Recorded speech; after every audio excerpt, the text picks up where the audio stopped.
Hello students, how are you all? I hope that you all are good.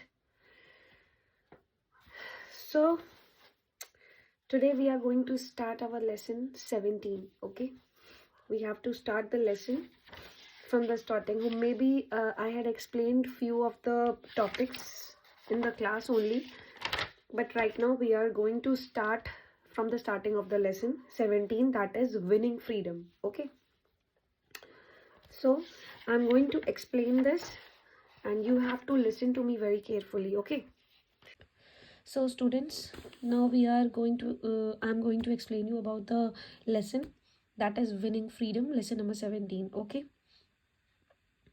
I have to explain this, so I'm going to explain. India's struggle for freedom from foreign rule was an important event of the 20th century.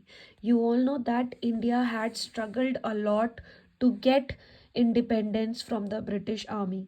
Okay, and it is very important that they had struggled a lot for getting freedom. This freedom did not come easy. Why? Because they had struggled a lot to get independence. Nor was it achieved by armed rebellions. It is not actually achieved by the rebellions. Who were rebellions? Rebellions are the people who fight against the authority. So they are not like the rebellions. India's struggle for independence was unique in many ways.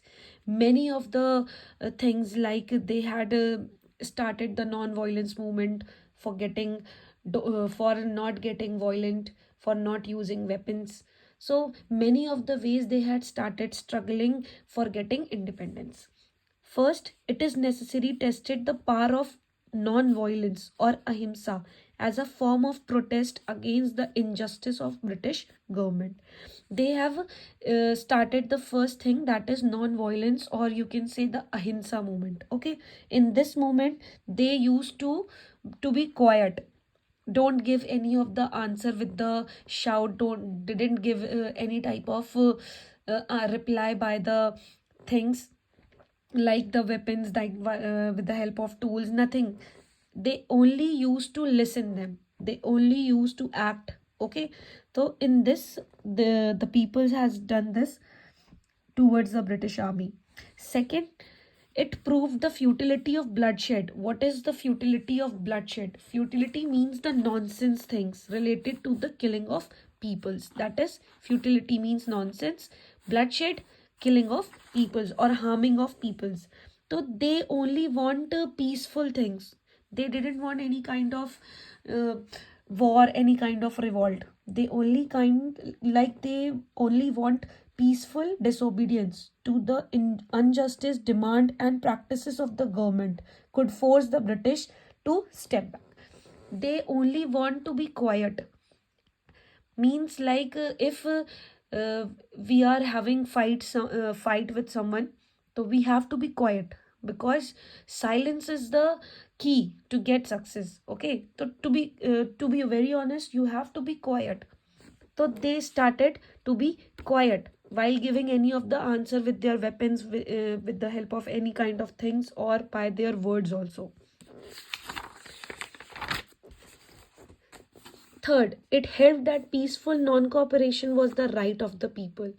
They only want that they have non-cooperation movement. Non-cooperation movement means they had started non-cooperation movement. Non-cooperation movement is also known as satyagrah, you can say. In this, the people's means the British government didn't uh, tell the people, or they made some policies that they are not allowed to send their childs send their words to the school, colleges, and universities. Okay, this is like that. But by this word, it is saying that it is the right of the people now. That time, it is very important for everyone. So it was seen as a weapon of protest against the wrongful policies of the government. Many in India as well as in Britain made fun of the leaders who followed the path of non-violence. You all know non-violence. Non-violence means didn't use any kind of weapons, didn't use any kind of rubbish words. This means we have to be quiet. So many of the Indians Many of the Indian peoples, as well as many of the Britishers or British leaders or the authorities, they make fun of peoples, they make fun of us while taking the while taking on the path of non-violence. Why? Because they think that they haven't kind of any word, while with the help of, with not getting any kind of words, by not saying any kind of words, by not using any kind of weapons, how they can win this war. They didn't even think. So they wondered how could they India win independence from the biggest colonial power in the world without weapon and violence. At that time, Mahatma Gandhi, the father of nation and the pioneer, who was pioneer, meaning of pioneer is who started that things. So he is the one who started non-violence. Once said, first they ignore you, then they ridicule you, then they fight you, and then you win. Means first you have to ignore their words, ignore their things, ignore their acts, then they ridicule you. What is the meaning of ridicule? Who laugh on someone, means ridicule means to laugh at someone. They used to laugh on us. After that they fight with you. After that you will win. This is the only thing.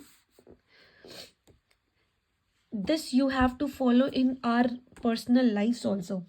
Okay, if someone has shouted on us or having some kind of fight is there, so you have to be quiet. Let them ignore in their way. Then they ridicule you. Maybe they used to laugh at you, why you are not shouting, why you are not replying. Then they fight with you, and after that they will get irritated and fight with you, and after that you will win. However, a few incidents of violence and occur nonetheless. The Indian struggle of independence would always be remembered as the peaceful resistance to the colonial rule of the British government.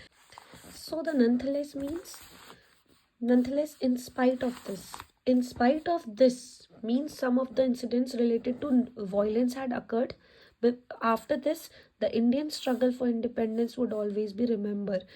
Nowadays we remember how we get independence with the uh, colonial rule of British government. Okay, now after that we are going to discuss about the Indian National Congress, okay, in the next video. So I hope this video is clear to everyone. If you have any kind of query, any kind of question, you can ask me. Okay. Now your homework is to read this topic and underline the hard words. Okay. This is your homework for today. Thank you.